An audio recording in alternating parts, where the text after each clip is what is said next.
Le 25 avril 1974, un coup d'État au Portugal accélère l'indépendance de plusieurs pays africains. Je te raconte. Ce jour-là, à Lisbonne, de jeunes officiers renversent la dictature portugaise. Cette dictature s'appelle l'Estado Novo. C'est un régime autoritaire fondé par Salazar qui contrôle la vie politique portugaise pendant plusieurs décennies. Mais ce coup d'État porte un nom particulier, la révolution des œillets. Pourquoi ? Parce que des civils offrent des œillets rouges aux soldats et certains militaires les placent dans leurs fusils. L'image devient un symbole, une révolution presque sans effusion de sang.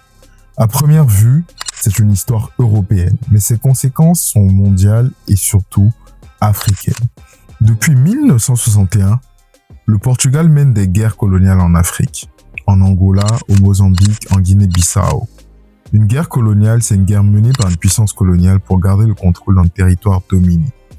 Mais ces guerres coûtent cher, très cher. Elles durent des années, elles épuisent l'armée portugaise et surtout, elles révoltent une partie des jeunes officiers envoyés combattre en Afrique. Le 25 avril 1974, ces officiers ne renversent donc pas seulement une dictature, ils font aussi tomber un empire. Après la révolution des œillets, Lisbonne change de ligne. Le Portugal accepte la décolonisation, c'est-à-dire le passage de ses colonies vers l'indépendance. La Guinée-Bissau, déjà proclamée indépendante en 1973, est reconnue par le Portugal en 1974. Puis en 1975, Mozambique, le Cap-Vert, Sao Tomé et Principe, l'Angola deviennent indépendants. C'est important parce que les derniers territoires africains du Portugal accèdent à l'indépendance en 1975. Ce qui met fin à une présence coloniale portugaise en Afrique commençait au XVe siècle. Mais la fin d'un empire ne signifie pas la paix immédiate.